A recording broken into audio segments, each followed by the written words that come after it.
హైదరాబాద్ నగరంలో ముంపు బాధితుల సమస్యలకు తక్షణ పరిష్కారాలు అందించడంలో హైడ్రా కీలక పాత్ర పోషిస్తుందని ఆ సంస్థ కమిషనర్ రంగనాథ్ స్పష్టం చేశారు. రాష్ట్ర ప్రభుత్వం ప్రతిష్టాత్మకంగా చేపట్టిన హైడ్రా కార్యక్రమంలో భాగంగా సికింద్రాబాద్లోని బుద్ధ భవన్లో నూతనంగా ఏర్పాటు చేసిన హైడ్రా పోలీస్ స్టేషన్ భవనాన్ని ముఖ్యమంత్రి రేవంత్ రెడ్డి లాంఛనంగా ప్రారంభించారు. ఈ సందర్భంగా హైడ్రాకు కేటాయించిన నూతన వాహనాలు, యంత్రాలను కూడా సీఎం ఆవిష్కరించారు.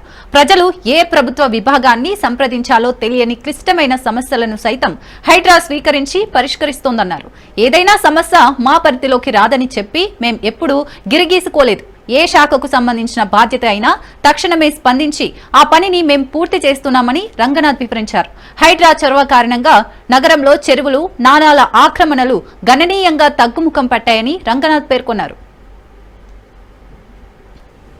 పోలీస్ స్టేషన్ రావడంతో పోలీస్ శాఖకు సంబంధించిన పవర్స్ ఇవన్నీ కూడా ఇట్లా చాలా పవర్స్ ని తెచ్చి ఒక దగ్గర కేంద్రీకరించడంతో మా పని చాలా ఈజీగా అవుతూ, సో ఇలానే ఇప్పుడు మనకి మా ముందు ఉన్నటువంటిది FTL, దాని మీద కూడా చెరువుల్ని ముందు ఐడెంటిఫై చేయటము, ఆ చెరువులు ఐడెంటిఫై చేసిన తర్వాత దానికి FTL డ్రా చేయడం కోసం పెద్ద ఎత్తున సాంకేతిక పరిజ్ఞానాన్ని కూడా వాడుతున్నాం sir. National remote sensing agency వాళ్ళతోటి కూడా MOU ఎంటర్ అవడం జరిగింది. వాళ్ళు కూడా మాకు ఇప్పుడు పెద్ద ఎత్తున కూడా ఈ ప్రాజెక్ట్ ఒకటి చేస్తూ digital elevation model, digital terrain model అని చెప్పేసి 2006లో ఏరియల్ ఇమేజెస్ ఏదైతే తీసాయో ఆ టైంలో ఎలా ఉంది హైదరాబాద్ అనే దానికి అంటే మనకి 15 సెంటీమీటర్స్ యాక్యురసీ తోటి మనకి ఫొటోస్ ఇచ్చేటటువంటి విధంగా ఆ 3D మోడల్ ఇచ్చే విధంగా కూడా ఆల్రెడీ వర్క్ నెలన్నరలో అది అయిన తర్వాత మనకి FTL కూర్చొని మనం టేబుల్ మీద కూర్చొని మొత్తం ఎంత ఉంది హైట్, ఎక్కడ ఏ హైట్ అనే దాంతో మనం క్యాలిక్యులేట్ చేసేటువంటి పరిస్థితి కూడా ఉంటుంది సార్.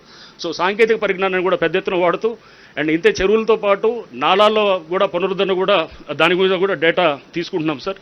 కిర్లోస్కర్ OIRS రిపోర్ట్ ఇవన్నీ కూడా తీసుకొని వాటిల్ని పరిగణలో తీసుకొని GHMC వాళ్ళతోటి మన SNDP ప్రాజెక్టు కూడా వారికి సంబంధించి కూడా వాళ్ళని కూడా పరిగణలో తీసుకుంటూ మేమంతా కూడా దాని మీద కూడా ఒక కార్యాచరణ పెట్టుకొని రేపు ఈ మాన్సూన్ సీజన్లో కూడా పెద్ద ఎత్తున కూడా ఈ నాలాల పునరుద్ధరణ కూడా చేసేదానికి కూడా ఒక కార్యాచరణ కూడా పెట్టుకోవడం జరిగింది సార్.